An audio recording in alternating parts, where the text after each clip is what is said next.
Next is work, power and energy. सबसे पहले इसमें हम वर्क का फॉर्मूला देखते हैं। Work done by constant force होता है F dot S, dot product खोलोगे एफ एस कॉस थीटा होगा गाइस। एक चीज याद रखना कि जब हम दो वेक्टर का डॉट प्रोडक्ट लेते हैं तो ये रिजल्ट स्केलर आता है, मतलब वर्क इज ए स्केलर। इसका यूनिट क्या हो जाएगा, न्यूटन इंटू मीटर। इसका यूनिट क्या हो जाएगा, न्यूटन इंटू मीटर। इसका कोई डायरेक्शन नहीं होगा, ये फ्रेम ऑफ रेफरेंस पे डिपेंड करता है, may be positive and negative. Positive negative कब होता है, तो शानदार एक टेबल बना होगा तुम्हारे नोट्स में, कितने अच्छे से मैंने बताया था, कितने अच्छे से मैंने बताया था। अगर थीटा तुम्हारा 90 डिग्री हो तो वर्क जीरो होता है, और वर्क जीरो होता है तो काइनेटिक एनर्जी क्या रहता है, कांस्टेंट। और अगर थीटा थीटा 90 से कम लेकिन 0 डिग्री के बराबर और बड़ा हो तो वर्क तुम्हारा होता है पॉजिटिव, और काइनेटिक एनर्जी क्या होता है, बढ़ता है।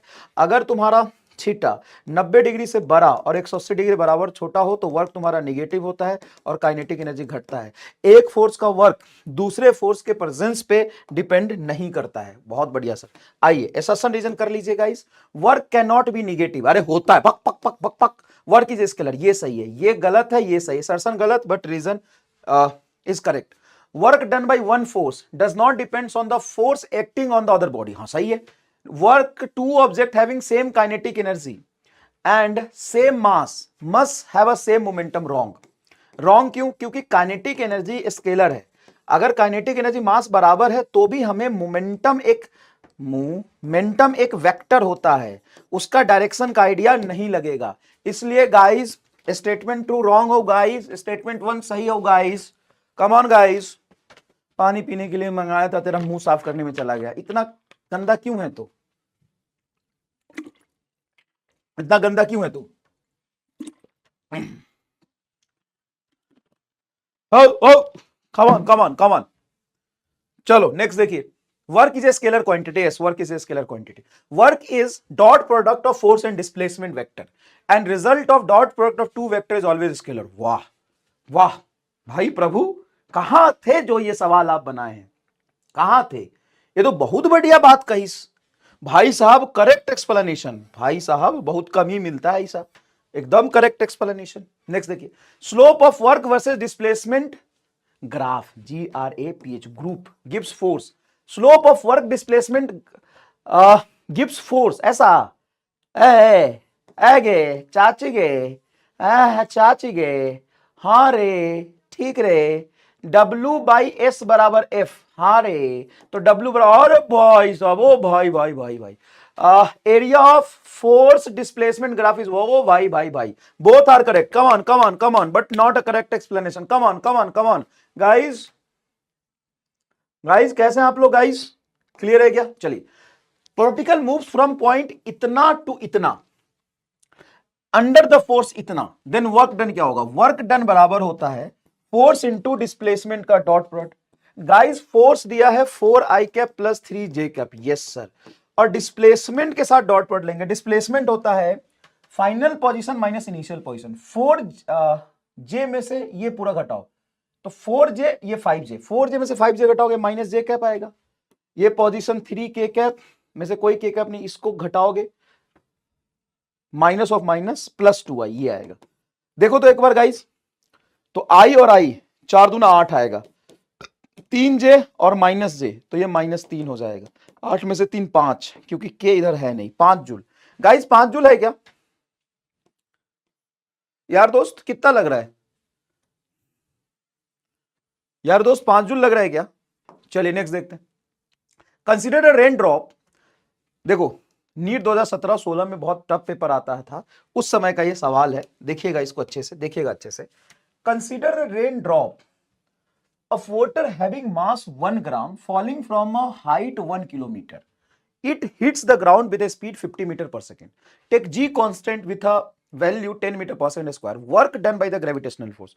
Gravitational force का work mgh होता है, जो कि वर्टिकल डिस्प्लेसमेंट होता है। और याद रखिएगा पाथ पे डिपेंड नहीं करता है, does not depends on path. ये बेटा पाथ पे डिपेंड नहीं करता है, ये बेटा पाथ पे डिपेंड नहीं करता। तो वर्क बराबर हो जाएगा, एम बताओ, 1 इंटू 1000 ग्राम में था, जी 10 और हाइट 1 किलोमीटर मतलब 1000, ये कट जाएगा, 10 जूल आएगा पॉजिटिव में। 10 जूल आएगा पॉजिटिव में। तो work done by gravitational force 10 joule positive में एक ही ऑप्शन में है। रेसिस्टिव फोर्स क्या होगा? रेसिस्टिव फोर्स निगेटिव होगा, माइनस भी है। तो गाइस मेरे हिसाब से ये आंसर आएगा, सी आएगा गाइस, सी आएगा गाइस। चलिए नेक्स्ट देखिए, देखिए कुछ ऐसे सवाल बनते हैं। A block of mass m kept on a platform which starts from rest u0 and acceleration g/2 upward. Find work done by normal reaction on the block in t time. t time में normal reaction कितना work करेगा? सबसे पहली बात देखो, ये surface platform, इस पे ऊपर नॉर्मल रिएक्शन लगाएगा, नीचे mg होगा। तो नॉर्मल रिएक्शन की वैल्यू अगर मैं यहां पे बैठ के निकालूं और ग्राउंड से देखो, सेम आएगा कि डिफरेंट? कमेंट बॉक्स में बताइए। यहां से बैठ के देखूंगा, नॉर्मल ऊपर, mg नीचे, स्यूडो फोर्स भी नीचे, तो सीधा नॉर्मल हो जाएगा mg प्लस a। तो mg प्लस g/2, तो ये हो जाएगा 3mg/2, सॉरी 3mg/2, ये नॉर्मल रिएक्शन आ जाएगा। इनिशियल वेलोसिटी 0, एक्सीलरेशन इतना, तो डिस्प्लेसमेंट टी टाइम में कितना होगा sir? Half g/2 into T square, मतलब gt²/4। तो वर्क डन होगा normal into displacement 3mg/2 into gt²/4। तो 4 दूना 8, 3/8। अब सब 3 निगेटिव तो होगा नहीं, ऊपर 3 नहीं है, मतलब सेकेंड ऑप्शन। बताओ सेम आएगा कि डिफरेंट आएगा? तुम बताए नहीं दोस्त, डिफरेंट। देखो बेटा, फोर्स ना, नॉर्मल रिएक्शन जो होगा वो ग्राउंड और लिफ्ट के रिस्पेक्ट में सेम आएगा, ग्राउंड और लिफ्ट के रिस्पेक्ट में सेम आएगा। सर क्यों सेम आएगा? सेम इसलिए आता है बेटा क्योंकि बाहर से बैठ के देखो, अंदर से बैठ के देखो, फोर्स तो उतना ही लगेगा। वर्क फ्रेम पे डिपेंड करता है, फोर्स फ्रेम पे डिपेंड नहीं करता, याद रखिएगा। ठीक है, चलिए एफ डॉट एस है, बोला है कि 0 से 6 सेकंड के बीच में वर्क बताओ। तो ये 0 6, area of F S graph is work. Directly आप एरिया निकालेंगे, एरिया निकालेंगे, ये वर्क निकल जाएगा। इसमें तो कोई खास बात नहीं। हाँ, ऊपर वाला पॉजिटिव, अगर नीचे भी होता तो नीचे वाला एरिया निगेटिव लेते, ये ध्यान रखेंगे। Identify the wrong statement from the following. बहुत बढ़िया बेटा, एकदम दिमाग खोल देगा, मतलब दही दही कर देगा दिमाग का। सर दही तो पहले से हो गया, दिमाग का एकदम रायता हो जाएगा। चलो यहां पर ध्यान से देखिएगा। Work done bye a man lifting a bucket out of the well by the, ये होमवर्क करिएगा आराम से, बाकी सारी कंसेप्ट मैंने समझा दिया, ये होमवर्क कर लीजिएगा। चलिए, two body having kinetic energy, two body are having kinetic energy in the ratio 16:9। If they have same linear momentum then ratio of their masses. Kinetic energy बराबर होता है हाफ mv² और होता है p²/2। हम कौन सा फॉर्मूला यूज करोगे? सर ये और ये यूज करेंगे, क्योंकि हमें पता है मोमेंटम सेम है, तो mass inversely proportional to kinetic energy. तो मास हो जाएगा 9/16, 9/16। सही है क्या गाइस? सही है क्या गाइस? 9/16 आ जाएगा क्या आंसर? हाँ सर सही है। Body of mass 8 kg, another mass 2 kg are moving with equal kinetic energy, the ratio of refractive momentum is. अच्छा, काइनेटिक एनर्जी सेम है, तो मोमेंटम तो एक हम लिखते हैं mv और एक लिखते हैं √2m के। दो मोमेंटम का फॉर्मूला होता है गाइस, एक मोमेंटम का फॉर्मूला होता है mv और एक होता है √2m के। यहां से देखो equal kinetic energy, equal kinetic energy है, तो momentum is directly proportional to root of mass आ जाएगा। अब यहां पे मास का रेशियो 8 और 2 है, तो P1/P2 हो जाएगा √8/2, 4:1 का रूट, मतलब 2:1 भी आएगा। कितनी जल्दी तुम सॉल्व भी कर रहे हो, टाइप भी कर रहे हो भाई। लो पानी पी लो, थोड़ा जूस नहीं दूंगा, महंगा है, ले थोड़ा पानी पी ले भाई। मतलब इतनी जल्दी सॉल्व भी कर रहा है, टाइप भी कर रहा है, कमेंट भी कर रहा है भाई, तू पानी डिजर्व करता है, ले।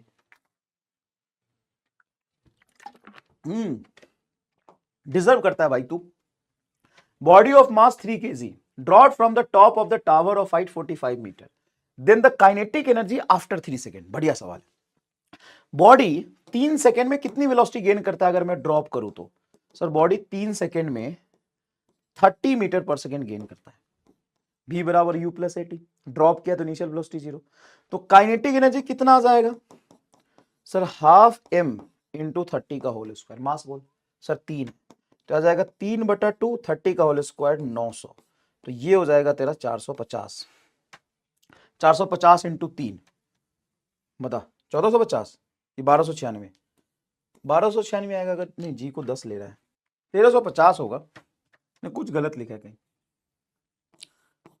5 कर देता हूं भाई। 1350 आ रहा है तो 1350 आ रहा है, फिर हम कैसे अलग कर सकते हैं बता। 1350 का मतलब तो 1350 ही हुआ ना। अच्छा सुन, एक बात, एक चीज रह गया थोड़ा सा, work done by variable force. Work done by variable force, variable force की वजह से वर्क डन निकालेगा तो वर्क डन बराबर होगा F इंटू डी एक्स। अगर तेरा x वाला कंपोनेंट है तो F X into D X, Y भी है तो F Y into D Y, Z भी है तो F Y F Z into D Z. मान ले कहीं फोर्स दिया हुआ है 2 + 3x, है ना। Find work, find work 2, 3, 4, 2, 3, 4, 6। बताओ वर्क बता। तो क्या लिखेगा, वर्क डन बराबर एफ इंटू डी एक्स ही लिखेगा डायरेक्ट, क्योंकि फोर्स एक्स डिपेंडेंट है बस। तो एफ बराबर होगा 2 + 3x, 2 + 3x into D x का इंटीग्रेशन। ये जब भी इंटीग्रेशन करेगा तो एडिशन रूल लगाएगा, 2 के साथ इंटीग्रेशन 2 इंटू डी एक्स, फिर 3 के साथ इंटीग्रेशन 3 बाहर x into D x. Limit put करेगा, हमें y और z से कोई मतलब नहीं, क्योंकि y में फोर्स ही नहीं। 2 से 3, 2 से 3, 2 से 3। क्या लिमिट पुट कर लोगे सॉल्व करके, बहुत ईजी है क्या। हाँ। अब काइनेटिक एंड मोमेंटम में जो रिलेशन होता है उस पे बेस सवाल कैसे आते हैं। अगर मैं स्मॉल चेंज करूंगा, क्या करूंगा, स्मॉल चेंज करूंगा, तो याद रखिएगा स्मॉल चेंज के लिए जैसे काइनेटिक एनर्जी होता है p²/2m, तो स्मॉल चेंज के लिए हम डायरेक्टली एरर एनालिसिस का मेथड लगाएंगे। हम लिखेंगे delta ke/ke is equal to 2 times of delta p/p। ये 2m आपका क्या रहेगा, कांस्टेंट। क्लियर है क्या। हाँ। अच्छा, p बराबर √2m के ही होता है। हाँ, अगर मास मेरा कांस्टेंट है तो ये हो जाएगा delta p/p is equal to half of delta ke/ke। जब भी स्मॉल चेंज आएगा आप इस तरीके से सवाल को अटेम्प्ट करेंगे। सर समझ गए। लेकिन लार्ज चेंज है तो, लार्ज चेंज अगर है तो सबसे पहले तो ये समझिए कि changes by, CHANG, changes by और चेंजेस टू का क्या मतलब है बेटा, ये बहुत इंपॉर्टेंट है, बहुत बहुत ज्यादा इंपॉर्टेंट है। नीट 23 में इसी में बच्चे फंस गए थे। चेंजेस बाई का मतलब है कि इनिशियल में, जैसे मैं बोल रहा हूं कि 100% चेंजेस बाई है, चेंजेस बाई 100%, यहां समझना, चेंजेस बाई 100% या 200% लिख दो, चेंजेस बाई 200% और चेंजेस टू 200%, इसका क्या फर्क मतलब है, इसमें क्या डिफरेंस है। तो बेटा जब लिखा हो चेंजेस बाई 200%, इसका मतलब होता है कि जो भी इनिशियल वैल्यू है उसमें उसका 200% ऐड किया, मतलब ये हो जाएगा x + 200% ऑफ x, ऐसे हो जाएगा। अब ये चेंजेस टू 200% मतलब ये जो फाइनल है, ये जो फाइनल है वो हो जाएगा 200% ऑफ x। चेंजेस टू का मतलब है इतना हो गया और चेंजेस बाई का मतलब है जो था उसमें से इतना बढ़ाया। क्लियर है क्या। हाँ।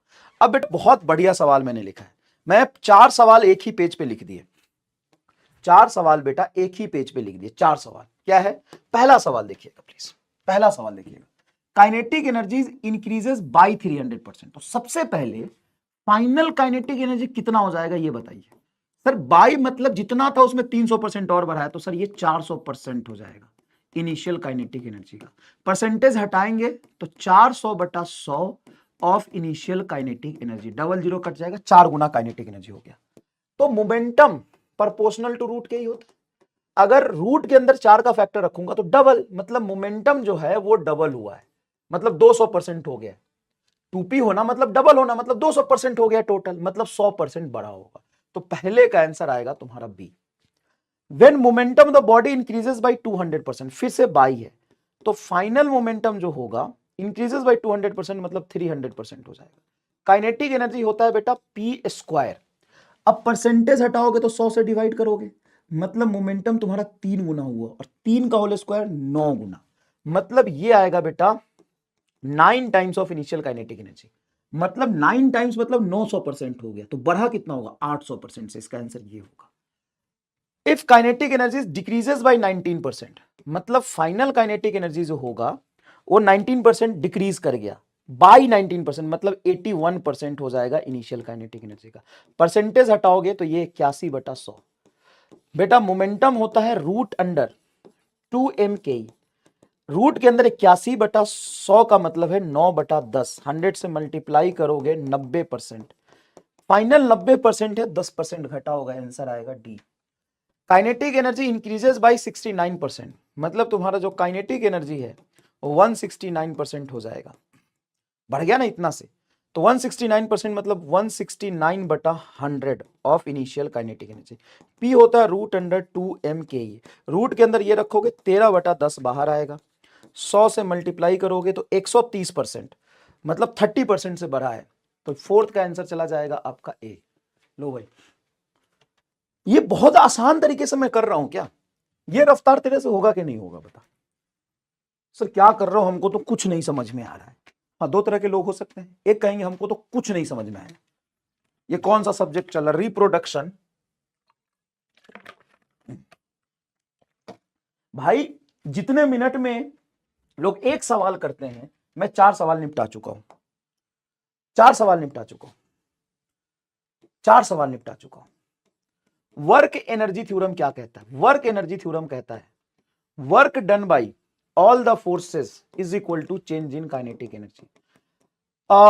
चेंज इन काइनेटिक एनर्जी को आप लिख सकते हो एफ डॉट एस।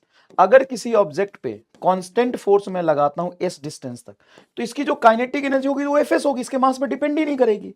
तो ये भी एक फॉर्मूला होता है कि काइनेटिक एनर्जी और मास का ग्राफ कांस्टेंट आता है कब, जब फोर्स और डिस्प्लेसमेंट आपका किसी भी ऑब्जेक्ट पर कांस्टेंट लगा दे, तो काइनेटिक एनर्जी तो एफ एस हो जाएगा। तो kinetic energy does not depends upon क्या हो जाएगा, मास हो जाएगा। इस पर बेस्ड एक खूबसूरत सवाल, एक खूबसूरत सवाल देखिए, the distance x moved by the body of mass 0.5 kg varies with x बराबर, ये रिलेशन दिया हुआ है, x बराबर दिया हुआ है 3t² plus 4t plus 5, where x expressed is in meter, t is in a second. What is the work done by the force in first 2 second?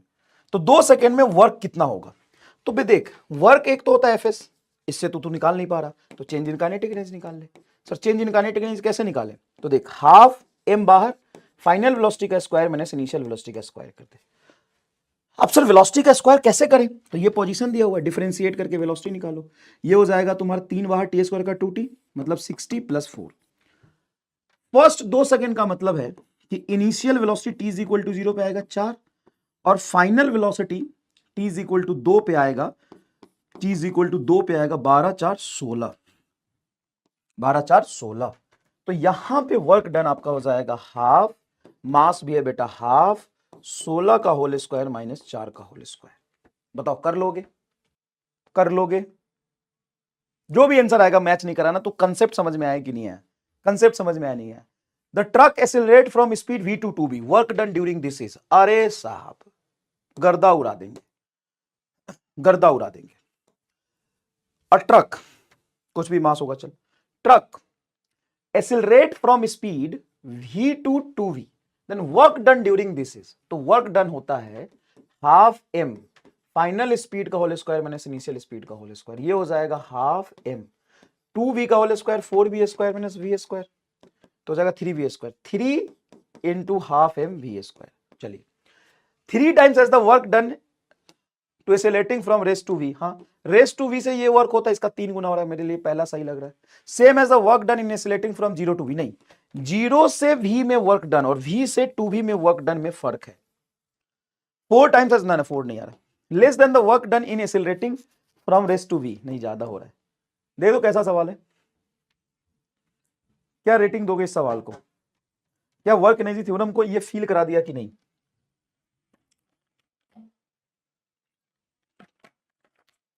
Work energy theorem को ये feel करा दिया कि नहीं करा दिया, ये बताओ। वर्क एनर्जी थ्योरम को इसने फील कराया कि नहीं कराया, बताओ। नेक्स्ट देखो, बढ़िया सवाल लिखा है भाई, सच में, सच में बढ़िया लिखा है। तू खुद अटेम्प्ट कर, तू खुद अटेम्प्ट कर, चल पढ़ और खुद अटेम्प्ट कर। अगर तूने कर लिया ना भाई साहब मजा आ जाएगा। कर इसको।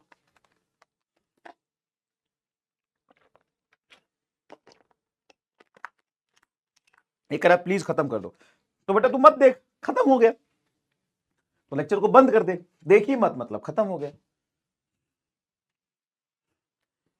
चल इधर, particle of mass m moving in a xy plane under the action of a force F in such a manner that the instant t component of the velocity of the particle are vx बराबर 4 cos t and vy बराबर 4 sin t, then the amount of work done by the force in a time interval 0 to pi by 4। तो सबसे पहले t is equal to 0 रख,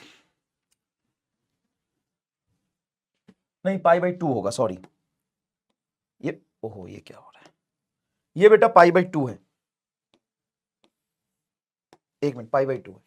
तो सबसे पहले velocity t is equal to 0 पर देख, तो t इज इक्वल टू 0 पे वेलोसिटी आएगा vx आएगा 4 और v आएगा तुम्हारा 0, क्योंकि t 0 रखोगे तो vy 0 आएगा। तो काइनेटिक एनर्जी तुम्हारी आ जाएगी हाफ m 4 का होल स्क्वायर। अब जब t is equal to pi by 2 रखोगे तो vx आ जाएगा तुम्हारा 0 और vy हो जाएगा 4, तो इसमें भी काइनेटिक एनर्जी आ जाएगा हाफ m इंटू 4 का होल स्क्वायर। तो काइनेटिक एनर्जी दोनों केस में क्या है, सेम, तो वर्क डन तो 0 हो जाएगा। बी ए आ रहा भाई, कैसा सवाल है, एक बार फिर से करके देख, पढ़ के देख।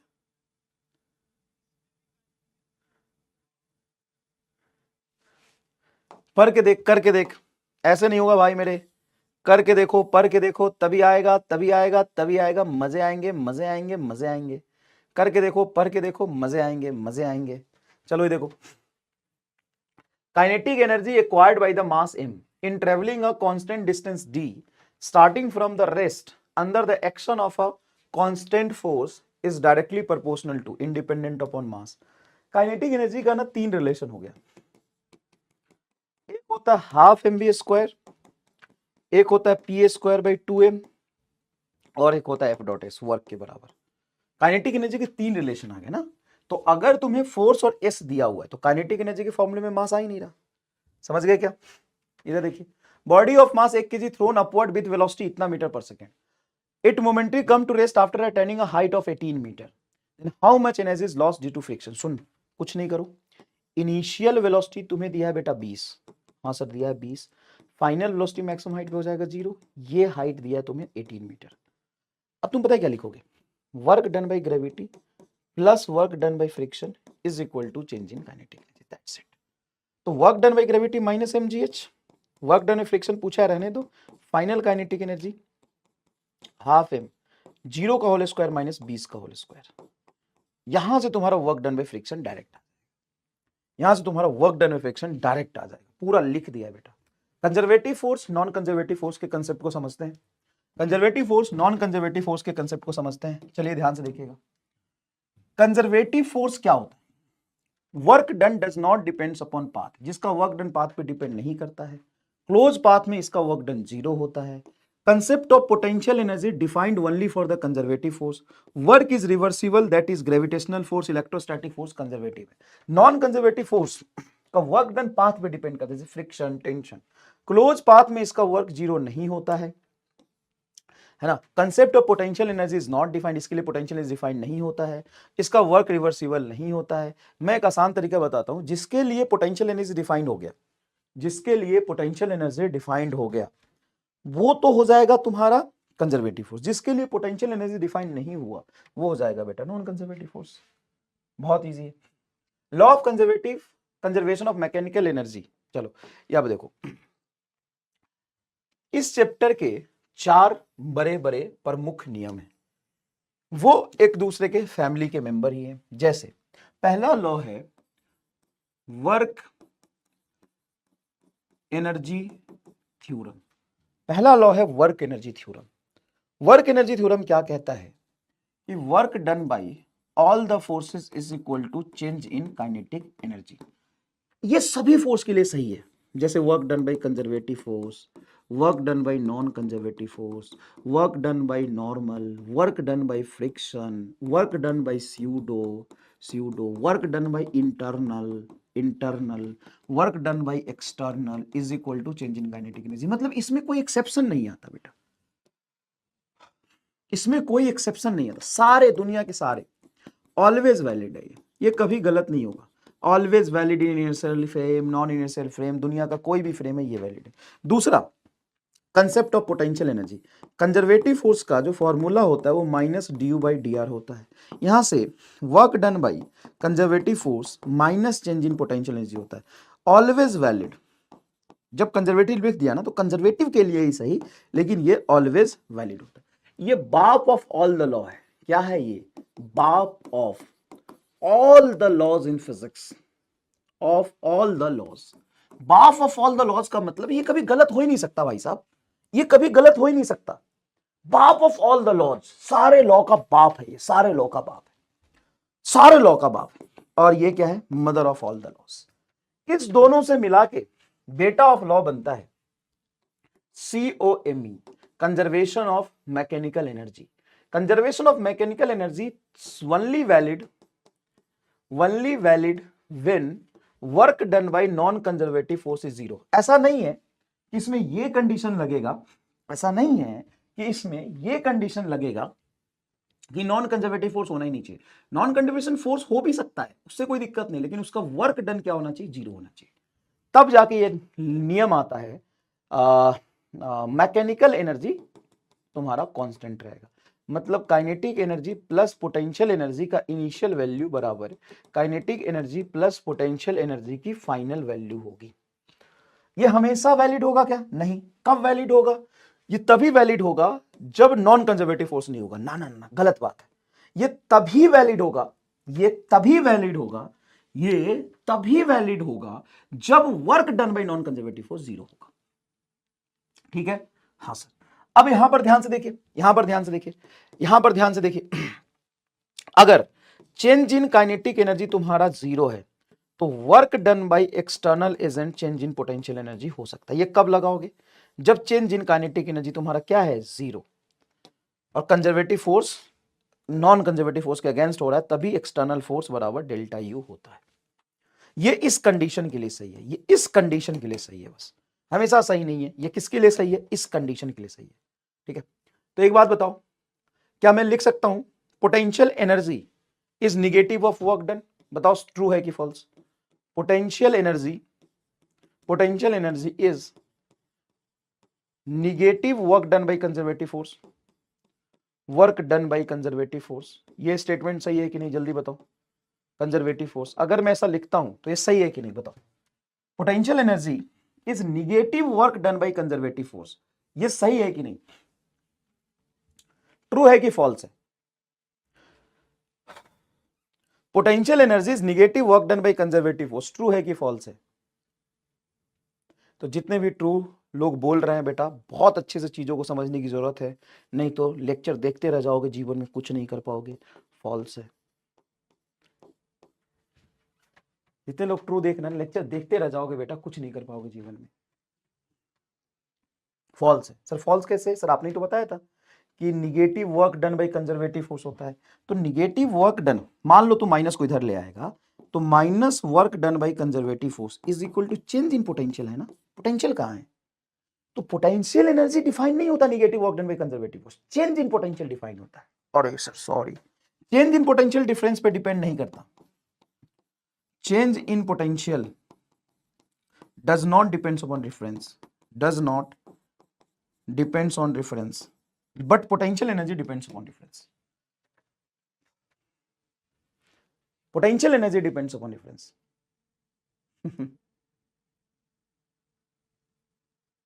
कोई बात नहीं, कोई बात नहीं। चलिए, तो क्या ये सारी चीजें समझ में आई? सर लेकिन फिर भी हमें थोड़ा सा कंफ्यूजन होता है कि COME कहां लगेगा। तो उसके लिए एक बहुत इंपॉर्टेंट लाइन है, ध्यान से देखिएगा। जहां हम मतलब हम तुम कुछ काम कर रहे होगे ना, सिस्टम में इन्वॉल्व होंगे, जहां हम, वहां कम नहीं। कंजर्वेशन ऑफ मैकेनिकल एनर्जी, जहां हम वहां कम नहीं, क्योंकि जहां कम वहां हम नहीं, वहां हम नहीं। हम किसी से कम नहीं। अरे जहां हम वहां कम कैसे हो सकते हैं? जहां हम वहां कम नहीं, जहां कम हुआ हम नहीं, क्योंकि हम किसी से कम नहीं। क्लियर है? तो ये इंपॉर्टेंट कंसेप्ट है। चलिए, तो law of conservation of mechanical energy always valid, गलत हो गया, हमेशा वैलिड नहीं होता है। As it is derived from work energy theorem which is always valid, as is derived from work energy theorem which is always, ये सही है, ये सही है, लेकिन कंजर्वेशन ऑफ मैकेनिकल एनर्जी हमेशा वैलिड नहीं है। The potential energy of the atom is diatomic molecule as a function of distance x between the atom as shown in figure, then atom है। सुनो, F बराबर होता है बेटा minus D by D R, होता है क्या? हाँ, अगर तुम्हारा फोर्स पॉजिटिव है तो रिपल्सिव होता है, और फोर्स अगर निगेटिव आता है तो अट्रैक्टिव होता है। फोर्स कहीं निगेटिव आ रहा है तो अट्रैक्टिव फोर्स है, और फोर्स अगर कहीं पॉजिटिव आ गया तो रिपल्सिव फोर्स है। अब सुनिए, देखिए, तो हम जानते हैं F बराबर minus D by D R, हाँ सर जानते हैं। अब एक बात बताओ, एक बात बताओ, यहां पे स्लोप कैसा है? सर स्लोप पॉजिटिव है, देखो ना इस लाइन पर स्लोप खींचोगे, स्लोप कैसा है? पॉजिटिव। स्लोप पॉजिटिव है तो du by D R slope ही तो है। हाँ सर स्लोप पॉजिटिव है, तो पॉजिटिव रखोगे। अब ये पॉजिटिव माइनस, तो ये टोटल निगेटिव आएगा इस रीजन के लिए, और निगेटिव का मतलब मैंने क्या किया था? अट्रैक्टिव, तो इधर अट्रैक्टिव फोर्स लगता है, इधर तुम्हारा इक्विलिब्रियम होता है, इधर तुम्हारा स्लोप निगेटिव है, देख स्लोप निगेटिव है, स्लोप निगेटिव तो माइनस माइनस इधर पॉजिटिव फोर्स आएगा, मतलब इधर जो फोर्स लगता है वो रिपल्सिव लगता है, रिपल्सिव लगता है, यहां पे फोर्स जो लगता है वो अट्रैक्टिव लगता है। तो यहां पर ध्यान से देखिएगा, सही हो जाएगा। ऑप्शन देख लो कौन सा सही है, ऑप्शन देख लो एक बार कौन सा सही लग रहा है, ऑप्शन देख लो, ऑप्शन देख लो कौन सा सही लग रहा है। Potential energy of the system increases if work is done upon the system by a non conservative force. ये होमवर्क है, देख ले भाई, ये थ्योरेटिकल सवाल है, कोई खास बात नहीं। इधर देख, is important. Potential energy of the long spring when stressed by 2 centimetre is u, तो u बराबर हो जाएगा तेरा हाफ के 2 का होल स्क्वायर, ये इक्वेशन 1 है। If the spring is stressed by 8 centimetre, ये दिन नहीं है, एक सवाल पढ़ना, सवाल पढ़ना, सवाल पढ़ना कि the potential energy of a long spring when stressed by 2 centimetre is u, then spring 8 centimetre नहीं, ये बोला है कि if the spring is stressed by 8 centimetre, तो फाइनल पोटेंशियल एनर्जी सिंपल हम 8 सेंटीमीटर स्ट्रेच करते तो क्या होगा? 8 का होल स्क्वायर 64। अब u बराबर 2 का होल स्क्वायर 4, 4 k बाई 2 को आप लिख सकते हो u, तो ये हो जाएगा 64 k बाई 2, 64 को आप लिख सकते 16 गुना 4 k बाई u, ये तुम्हारा पहले का u था, तो 16u तुम्हारा आंसर आ जाएगा, 16u तुम्हारा आंसर आ जाएगा। नेक्स्ट देख, if spring have a spring constant k and case, if k बराबर kb, ये b है, k बराबर kb, then work required to stretch them by the same extension will be, तो work done by the spring force होता है minus half के final x का square minus initial x का स्क्वायर, याद रखिएगा, चाहे कंप्रेशन हो एलंगेशन हो।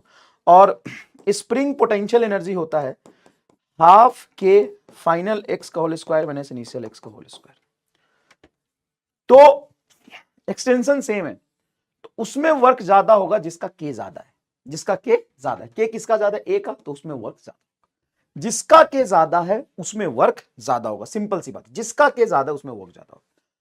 अ particle place at the point A, एक पार्टिकल ए पे यहां पे रखा है एज अ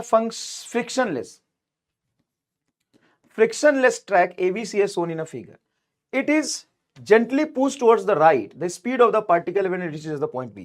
एक छोटा सा एमआर देता हूं, जब भी स्मूथ सरफेस पे कोई भी चीज चल रहा हो, क्या हो? स्मूथ सरफेस पे कोई भी चीज चल रहा हो, चाहे कैसे भी इंक्लाइन प्लेन हो, कुछ भी हो, वेलोसिटी डायरेक्टली होगा √2g इंटू h वर्टिकल। चाहे तुम स्ट्रिंग से अटैच कर दो, स्मूथ सरफेस हो, चाहे स्ट्रिंग से अटैच हो, जितना नीचे गिरेगा vertical displacement v is equal to √2gh vertical, √2gh vertical, ये डायरेक्टली याद रखोगे। नेक्स्ट देखो क्या कह रहा है, a ball of mass m attach to the lower end of the string, ये होमवर्क है तुम्हारा, कंसेप्ट मैं यहां समझा देता हूं, ये हमने क्लास में ही पढ़ा हुआ है, यहां भी समझा देता हूं। जैसे मान ले एक स्प्रिंग है, उसमें एक m मास अटैच करके इसको मैंने सडनली रिलीज किया, और यहां पे m मास से अटैच करके इसको मैं स्लोली रिलीज कर रहा हूं, तो दोनों केस में एक्सटेंशन कितना होगा? तो बेटा सडनली रिलीज करोगे तो तुम छोड़ दोगे, तो यहां पे COMe लगेगा। तो कंजर्वेशन ऑफ मैकेनिकल एनर्जी से निकालोगे, मान लो आप यहां पे रिफरेंस मान लेते हो, क्या मान लेते हो, रेफरेंस मान लेते हो। तो इस केस में जो इलोंगेशन आता है COMe लगा के, वो आता है x बराबर 2mg/k। लेकिन यहां पे COMe वैलिड नहीं होगा, COMe not valid, COMe not valid. यहां पे इलोंगेशन होगा, फोर्स बैलेंस करके आएगा, और इसका इलोंगेशन हो जाएगा बेटा mg/k। इसका इलोंगेशन क्या होगा, mg/k। बड़ा सिंपल है, इसका इलोंगेशन क्या होगा, mg/k। ये कर लीजिएगा। नेक्स्ट देखिए, a particle is released from the height s from the surface of the earth at a certain height, its kinetic energy is 3 times of its potential energy. The height from the surface of the earth and the speed of the particle at that instant respectively। बड़ा बढ़िया सवाल, बहुत बढ़िया सवाल है, ध्यान से देखिए, ध्यान से देखिए। A particle is released from the height s, मान लो अर्थ सरफेस है, एक पार्टिकल को इस हाइट से रिलीज किया, क्या किया, इस हाइट से रिलीज किया, ठीक है भाई, रिलीज कर दिया। A particle is released from the height s from the surface of earth at a certain height, its kinetic energy is 3 times of its potential energy। kinetic energy is 3 times of its potential energy, then height from the surface of the earth and the speed of the particle at that instant। अब भाई साहब total mechanical energy उसका conserve रहता है, तो यहां पे total energy क्या लिखोगे, टोटल एनर्जी तो सर होगा mgs, और किसी पॉइंट पे मान लो यहां पे पहुंचा, x डिस्टेंस नीचे पहुंचा, तो यहां पे भी इसकी काइनेटिक एनर्जी और पोटेंशियल एनर्जी का sum, kinetic energy plus potential energy का सम क्या mgs होगा, हाँ सर होगा, होगा। इसने बोला है height from the surface of the earth, तो मान लो height surface of earth h height पे है, then speed at a certain height its kinetic energy is 3 times of potential energy। Kinetic energy जो है 3 टाइम्स ऑफ पोटेंशियल, मतलब 3p plus p बराबर mgs, और p क्या हो जाएगा mgh, 4pe, ये हो जाएगा तुम्हारा 4mgh बराबर mgs, mg से mg कट गया, h बराबर होगा s/4। अरे भाई साहब s/4, तो सर s/4 तो 3 ऑप्शन है, ठीक है ना। यहां पे हम वेलोसिटी निकालना जानते हैं, v बराबर होगा √2g इंटू ये वर्टिकल हाइट, ये तुम्हारा है s/4, s में से s/4 घटाओगे 3s/4, तो ये हो जाएगा 3s/4, तो हो जाएगा 4gs, सॉरी 3 दूना 6, या 2 से काट दे ये, तो हो जाएगा ये 3gs/2, 3gs/2 √√√√√√, टाइपिंग मिस्टेक है यहाँ पे थोड़ा, ये रूट के अंदर आएगा। कैसा लगा ये सवाल, एडवांस लेवल है तो नहीं, मतलब कैलकुलेशन देखो इतना ही है, आप जानते हो कि जब बॉल गिरेगा तो मैकेनिकल एनर्जी कंजर्व रहेगा, तो kinetic energy plus potential energy बराबर टोटल एनर्जी होगा। कैसा सवाल लगा ये बताओ,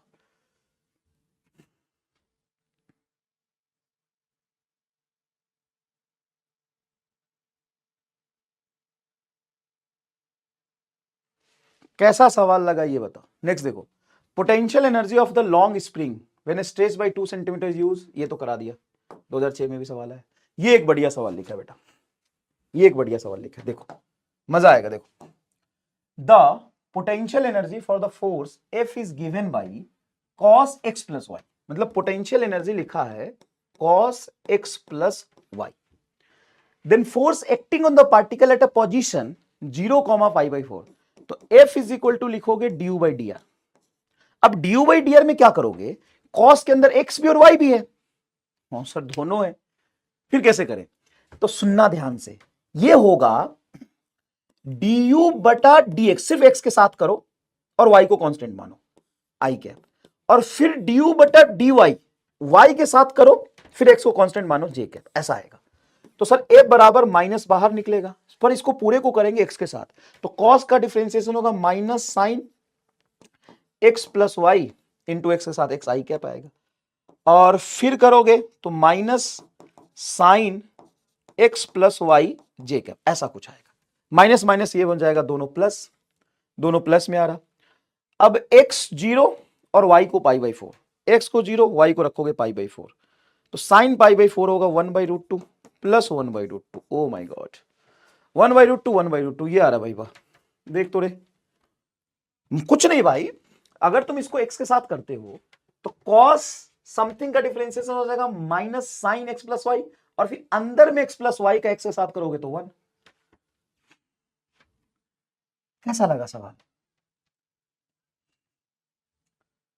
एक बच्चा कह रहा है सी, cos का डिफरेंशिएशन माइनस होता है, देख तो फॉर्मूले का माइनस, एक डिफरेंशिएशन का माइनस प्लस हो जाएगा, हिसाब से तो बी आ रहा है। Sir you are wrong, okay, where I am wrong, tell me, I will accept my गलती। The potential energy of the object is given by this, where U is in joule and X in metre. तो कहां पे stable कहां पे unstable equilibrium होगा? बहुत बढ़िया बहुत बढ़िया। तो देखो ये यूएक्स ग्राफ, सुनना सुनना, डबल डिफरेंशिएशन करने की जरूरत नहीं पड़ेगी, ये यू है। अब तू क्या कर, इसको डिफरेंशिएट कर, तो ड्यू बाई डी एक्स जहां पर जीरो होगा वहीं पे मैक्सिमम और मिनिमम आएगा, तो इसको जीरो कर, तो 3x² माइनस, इसको डिफरेंशिएट कर सॉरी, तो 6x minus 6x² is equal to 0। तो 6x को कॉमन निकालेगा 1 minus x is equal to 0। तो x बराबर 0 और x बराबर 1, दो वैल्यू आई बेटा। कहां पे स्टेबल कहां पे अनस्टेबल इक्विलिब्रियम होगा?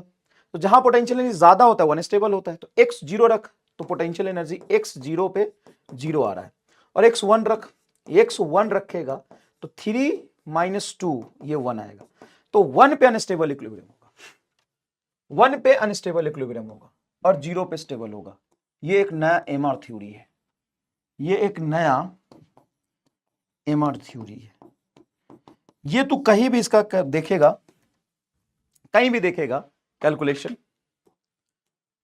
कहीं भी इसका कैलकुलेशन देखेगा तो भाई डबल डिफरेंशिएशन वगैरह करके आएगा। मैं क्या कह रहा हूं देख, तू जानता है कि पोटेंशियल एनर्जी कहीं ज्यादा तो अनस्टेबल है, देखो यूएक्स का ग्राफ भी बनाएगा ऐसे ही तो बनेगा, ये ज्यादा है तो अनस्टेबल है और पोटेंशियल एनर्जी कम है तो स्टेबल है। तो यू को 0 रखा तो एक्स की दो वैल्यू आई जहां पे स्टेबल अनस्टेबल हो सकता है। यू एक्स 0 पे 0 आ रहा है और एक्स 1 पे ये प्लस आ रहा है, तो जहां पे हाई है ये अनस्टेबल है, 1 पे अनस्टेबल है, 0 पे स्टेबल है। तो x और 0 है, अब डबल डिफरेंशिएशन से करो, ये ड्यू बाई डी एक्स है, नहीं तो जान खा जाएगा। डबल डिफरेंशिएशन करोगे, डबल डिफरेंशिएशन करोगे तो ये रहा ना तुम्हारा, डबल डिफरेंशिएशन होगा 6 माइनस 12x, ठीक है। अब यहां पे अगर तुम 0 पुट करते हो तो डबल डिफरेंशिएशन 0 पुट करोगे तो ये 0 मतलब पॉजिटिव आएगा, जहां पे पॉजिटिव होता है डबल डिफरेंशिएशन वो होता है तुम्हारा स्टेबल, तो x 0 पे स्टेबल आएगा, x 0 पे स्टेबल आए, डबल डिफरेंशिएशन करेंगे तो आंसर अलग आ जाएगा, अलग आ जाएगा।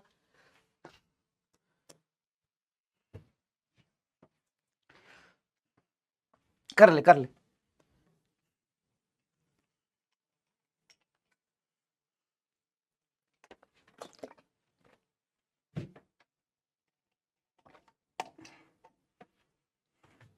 कर ले कर ले, डबल डिफरेंशिएशन करेंगे आंसर अलग आ जाएगा, कर ले।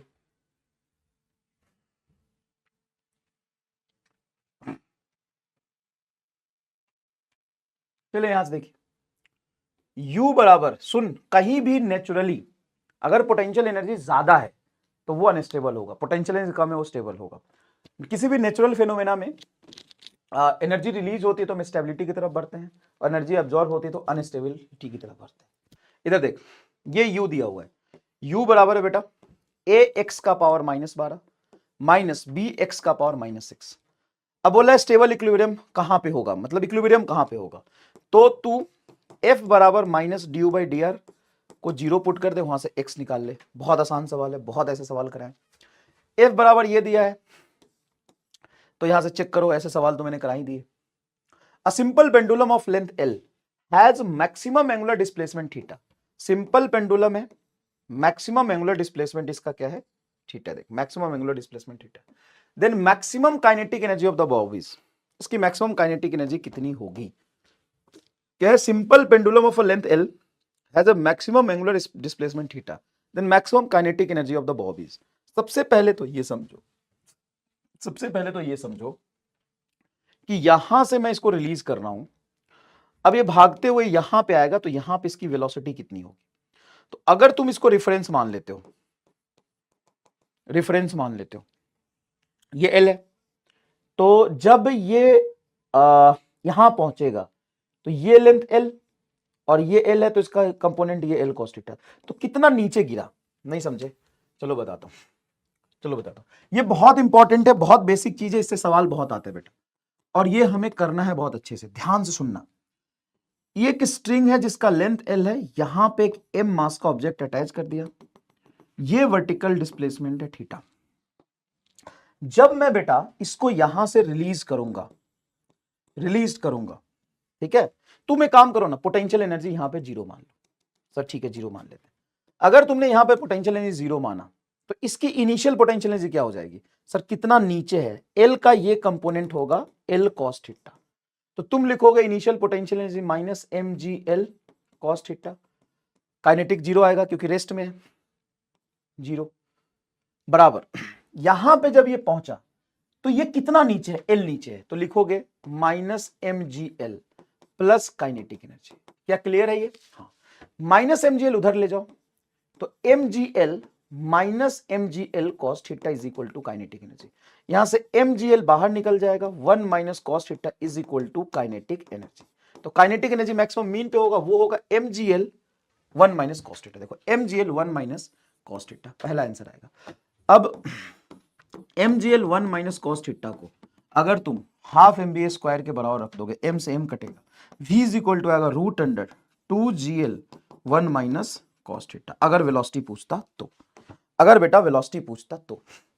अब बॉब ऑफ मास 1 kg, अब सिंपल पेंडुलम, देखो इस पे सवाल है, pendulum of length n, the force varying slowly such that string finally oriented at the angle theta. अरे यार, हॉरिजॉन्टल डायरेक्शन में फोर्स लग रहा है, कितना वर्क करेगा, ये वर्क पे बेस सवाल है, ये कर लीजिएगा आप। A particle with total energy E, एक पार्टिकल की टोटल एनर्जी ई है, moving in the potential energy region ux, motion of the particle is restricted to the region when. अगर पार्टिकल की टोटल एनर्जी ई है तो E बराबर होगा ux plus kinetic energy, तो काइनेटिक एनर्जी बराबर आ जाएगा ई माइनस यू। तो काइनेटिक एनर्जी हमेशा कैसा रहना चाहिए, पॉजिटिव, और काइनेटिक एनर्जी पॉजिटिव रहे इसके लिए जरूरी है कि ये वाला टर्म बड़ा होना चाहिए, ई मतलब ई बड़ा होना चाहिए यू से। तो ई बराबर यू है तो ये पॉसिबल है, मोशन यहां पे पॉसिबल है। लेकिन अगर यू बड़ा हो जाएगा तो ये निगेटिव आ जाएगा और काइनेटिक एनर्जी निगेटिव पॉसिबल नहीं। अगर यू बड़ा हो गया ई से तो मोशन पॉसिबल नहीं है। देखो यू बड़ा हो गया ई से तो आंसर आएगा तुम्हारा डी। सिंपल सी बात है, सिंपल सी बात है, जरा जरा फोकस से समझिएगा, सिंपल सी बात है। टोटल एनर्जी बराबर potential energy plus kinetic energy. Kinetic क्या होगा sir, E minus you, E minus you. Kinetic energy हमेशा पॉजिटिव होता है, ये पॉजिटिव तभी रहेगा ना जब ई ज्यादा होगा। हाँ, अगर यू ज्यादा हो गया तो निगेटिव हो जाएगा सर, तो यू ज्यादा हुआ वो मोशन पॉसिबल नहीं है, ये आएगा आंसर। गलत बोल रहे हो बेटा, ये भी पॉसिबल है, ये भी पॉसिबल है, ये भी पॉसिबल है, डी आएगा। यहां पे कोई एम मास का ऑब्जेक्ट वी वेलोसिटी चल रहा है, कितना मैक्सिमम कंप्रेशन होगा, तो इसकी total kinetic energy half M B ए स्क्वायर बराबर हाफ के एक्स स्क्वायर होगा। डायरेक्ट आंसर होता है ऐसे सवालों का, कोई खास बात नहीं। Next is vertical circular motion. याद रखिएगा, vertical circular motion is nothing but a non uniform circular motion. Non uniform circular motion क्यों, क्योंकि इसकी स्पीड लगातार क्या होती है, बदलती है। तो एनटीए वालों ने ये तो सिलेबस में दिया है, नॉन यूनिफॉर्म सर्कुलर मोशन नहीं दिया। चलिए, ये नॉन यूनिफॉर्म सर्कुलर मोशन है। दूसरी बात, example of conservation of mechanical energy. Conservation of mechanical energy का ये बेस्ट एग्जांपल है, example of conservation of mechanical energy. यहां पर ध्यान से देखिए, अगर मैं एम मास के ऑब्जेक्ट को v वेलोसिटी देता हूं तो जब वो थीटा एंगल पे आ जाएगा तो उसकी वेलोसिटी कितनी होगी, ये एक सवाल है। सर कैसे करेंगे, सीओएमई से करिए, सीओएमई से करिए डायरेक्ट, ये सवाल है बेटा। एक बात समझने की कोशिश करिए, स्किप मत करिए, छोटा सा सवाल है, सीओएमई से करिए प्लीज, मैं सबसे रिक्वेस्ट कर रहा हूं, इतना मेहनत करके बैठे हो तो इस सवाल को करो।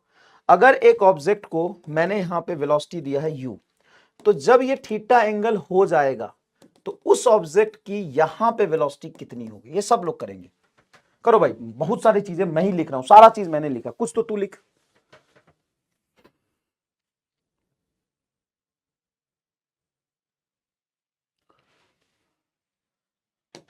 खुद कर, चल खुद कर। एम मास के ऑब्जेक्ट को अगर मैंने यू वेलोसिटी से प्रोजेक्ट किया है तो ये कितना एंगल चला, थीटा, तो वहां पे वेलोसिटी कितनी होगी। आराम से कर, तुम्हें जो मेथड अपनाना है अपना सीओएमई अप्लाई करके करो। तो क्या करोगे, यहां पर रेफरेंस मान लो। अगर तूने यहां पर रेफरेंस माना तो इस पॉइंट पे काइनेटिक एनर्जी होगी half m u square, potential energy होगी एम जी एल, क्योंकि रेफरेंस से जब हम नीचे जाते हैं तो पोटेंशियल को निगेटिव लिखते हैं, बराबर। यहां से रेफरेंस हो जाएगा minus M G L cos theta, plus kinetic energy हो जाएगा हाफ एम वी स्क्वायर, तो ये वी निकाल लो, सॉल्व इट। एक इंपॉर्टेंट बात यहां पे ये आती है, वर्कनेस थ्योरम लगाओ, ये आ जाएगा, ठीक है। दूसरी बात, वहां पर टेंशन कितनी होगी, तो किसी भी थीटा एंगल पे जो टेंशन का फॉर्मूला आता है उसको याद रखना पड़ेगा। और कैसे याद रखोगे, देखो ध्यान से, एम बी, ये जो मीन पर वेलोसिटी दिया था वो velocity m B square by l, पहला टर्म है यहाँ पे 1 आया, दूसरा टर्म है माइनस 2 mg, तीसरा टर्म है 3 mg कॉस थीटा, यहाँ पे मिस प्रिंट है थोड़ा सा, क्या होता है 3 mg कॉस थीटा। ये थीटा एंगल पे टेंशन का फॉर्मूला है।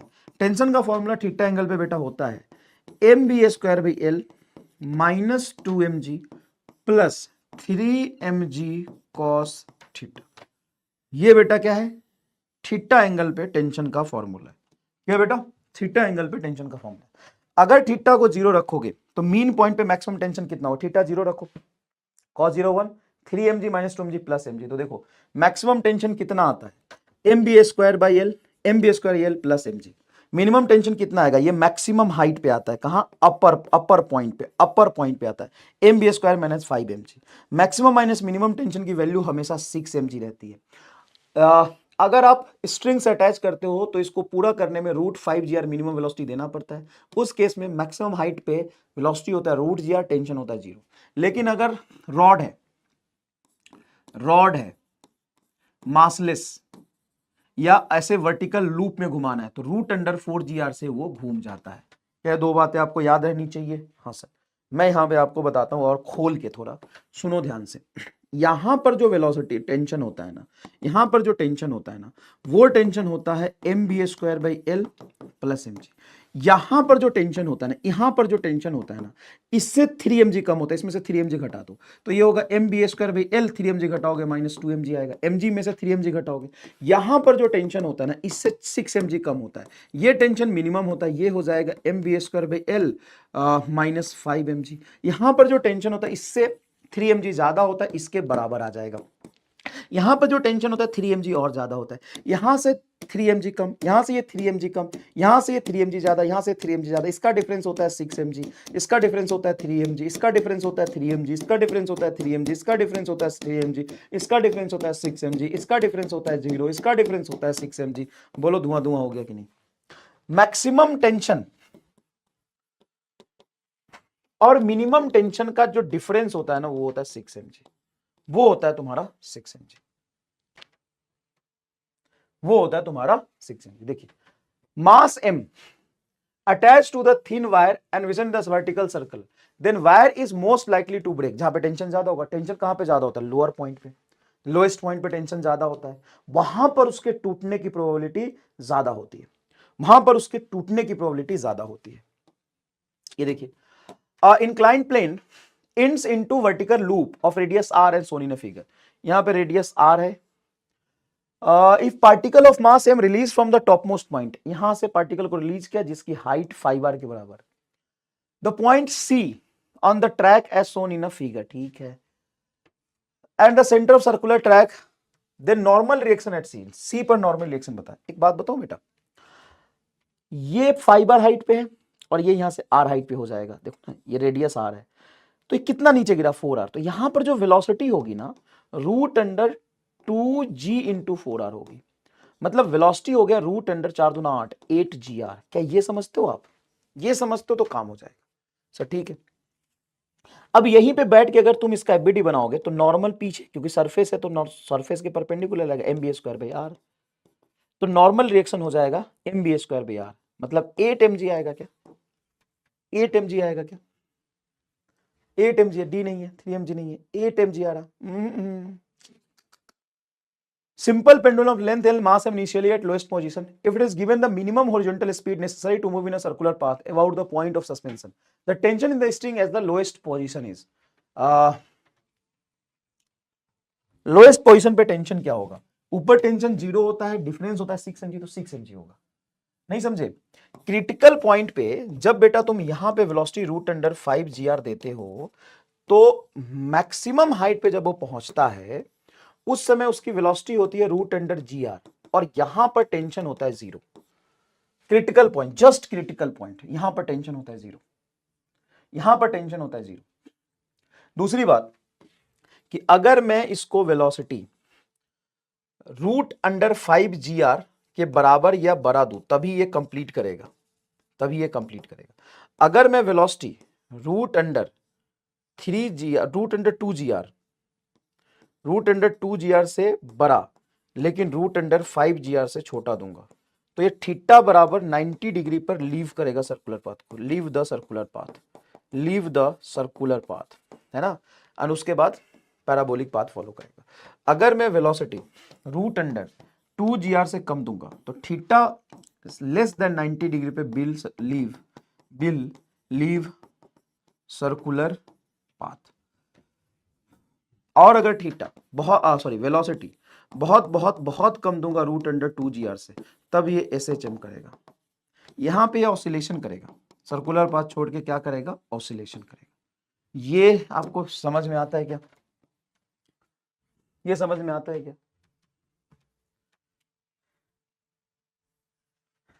ये समझ में आता है क्या? चलिए नेक्स्ट इज पावर। पावर बेटा 2-3 चीजें बहुत इंपॉर्टेंट है, 2-3 चीजें पावर में बहुत इंपॉर्टेंट है। क्या? सबसे पहली बात power is nothing but, average power देखते हैं तो the total work done by total time. ये भी स्केलर, ये भी स्केलर, तो पावर तुम्हारा क्या होता है? स्केलर होता है। Power is total work done divided by total time taken. Power is nothing but rate of change in kinetic energy by time. Instantaneous power होता है rate of work done dw/dt। इस dw/dt को solve करोगे तो F.V आता है, rate of work done. Slope of work time graph, slope of work time graph is power, slope of work time graph is power. Area of power time graph is work, ये मैंने starting में आपको बता दिया था।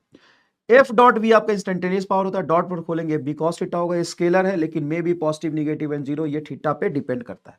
Engine वाले case में याद रखिएगा, कोई भी बोट है, मान लो बोट है, मान लो ये बोट है, तो बोट का जो ड्राइविंग फोर्स है वो वेलोसिटी के स्क्वायर के प्रोपोर्शनल होता है, और जो पावर होता है वो v क्यूब के प्रोपोर्शनल होता है।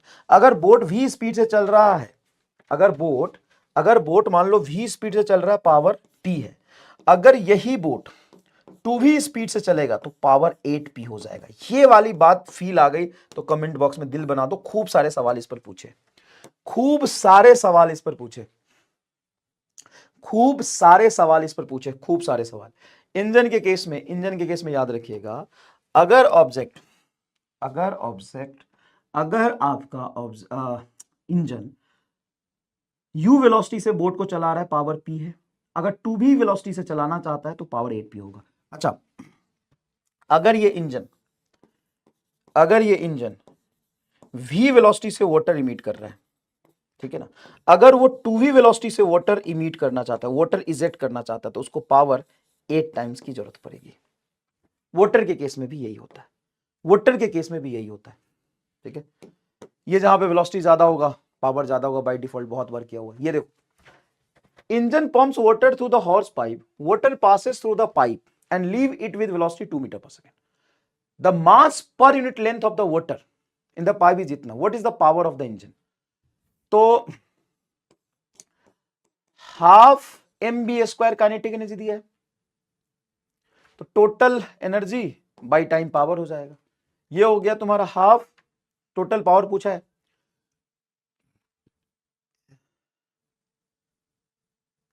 The engine pumps water through the hose pipe. Water passes through the pipe and leave it with velocity 2 metre पर सेकेंड। ये पाइप में इंटर किया, यहां से v वेलोसिटी से बाहर निकला, ठीक है। The mass per unit length of the water in the pipe is 100 kg per meter cube। अच्छा, then what is the power of the time, कुछ नहीं, टोटल लेंथ मान लो एल है और जब वो निकला टाइम टी में, तो एल से मल्टीप्लाई एल से डिवाइड कर दो। तो एल से मल्टीप्लाई और एल से डिवाइड करोगे, सुनो ध्यान से, नीचे डिवाइड करते हैं, एल से मल्टीप्लाई और एल से डिवाइड करोगे तो ये एल बाई टू तुम्हारा वेलोसिटी हो जाएगा। तो ये हो गया half m l by t velocity, और ये वेलोसिटी था v cube by l. Mass upon length तुम्हारा दिया हुआ है 100, तो हाफ 100 इंटू 2 का क्यूब, तो 2 का क्यूब हो जाएगा 8, 400 वाट आएगा, 400 वाट आएगा।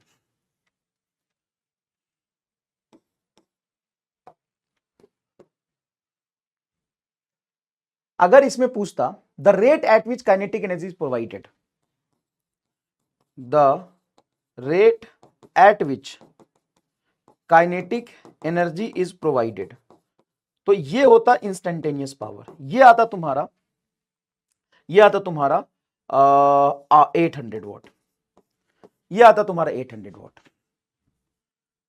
अगर सिंपल ऐसे पावर पूछे ना, पावर ऑफ द इंजन, तो पावर ऑफ द इंजन ये हो, पावर जो इंजन की है वो इतनी है, इंजन कितनी पावर है।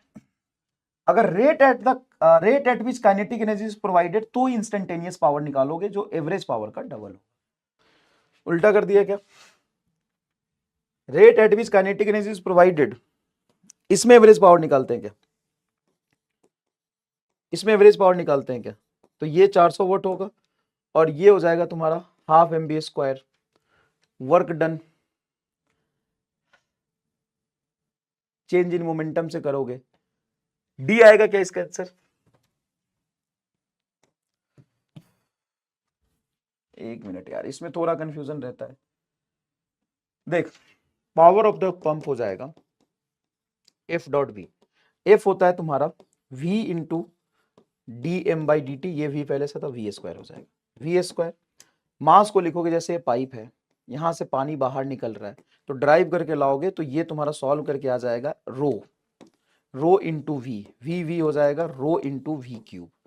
तो रो तुम्हारा हो गया मास पर यूनिट लेंथ, मास पर यूनिट लेंथ हो गया 100 और 2 का क्यूब, तो ये हो जाएगा 800 वॉट। रो वी क्यू आता है पावर, सॉल्व करोगे यहां से ड्राइव करोगे तो रो वी क्यू आता है, ठीक है ना, तो ये 800 वॉट हो जाएगा। देख भाई, इंस्टेंटेनियस पावर लिखोगे तो एफ डॉट वी होगा, एफ को हम लिख सकते हैं v into D M by D T, variable mass है ना, मास बाहर निकल रहा है कांस्टेंट स्पीड v से, तो यहाँ पे f को लिखोगे v into D M by D T into we, तो we square into D M by D T, D M by D T को सॉल्व करोगे जैसे इसकी लिखोगे mass into volume cross section area, तो रो इंटू वी बनेगा, तो रो we Q आएगा तुम्हारा आंसर, क्या आएगा, रो वी क्यू आएगा। ठीक है, चलो आगे देखते हैं।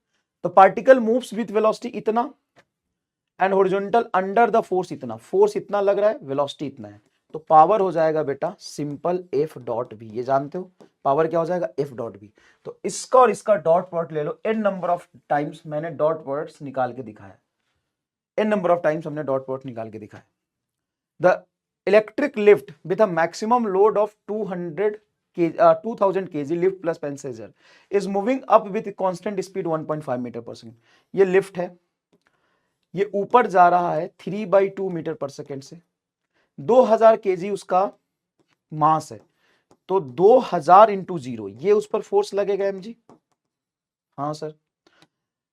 The frictional force opposing the motion is 3000 Newton, अच्छा 3000 और है, तो 20,000 और फ्रिक्शन फोर्स नीचे 3000, तो 23,000 फोर्स नीचे लग रहा है। अगर ये इस वेलोसिटी से चल रहा है तो ऊपर जो फोर्स लग रहा होगा उसकी वैल्यू हो जाएगी आपकी 23,000 न्यूटन, तो पावर हो जाएगा एफ डॉट वी, तो ये 23,000 को 3/2 से मल्टीप्लाई करो, तो 3 तिहाई 9 और 3 दूना 6, 69/2, तो 35 के आसपास आएगा, 3450 बी आएगा क्या आंसर।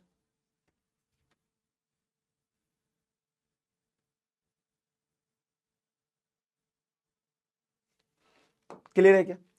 नेक्स्ट देखिए, ऑटोमोबाइल ऑफ मास, ये एक सवाल बहुत इंपॉर्टेंट है, ऐसा सवाल तुमको देखने को मिल सकता है, क्या है, automobile of mass m accelerate starting from rest, the energy supply at a constant power p, then velocity after time is, सुनना ढंग से, p बराबर हो जाएगा f dot v, instantaneous power है, सुनना अच्छे से, P को हम लिख सकते हैं फोर्स इंटू वेलोसिटी, तो फोर्स हो जाएगा m into a into we, तो P बराबर हो जाएगा m, a को लिखेंगे v dv by dt, dv by dt into v, ठीक है।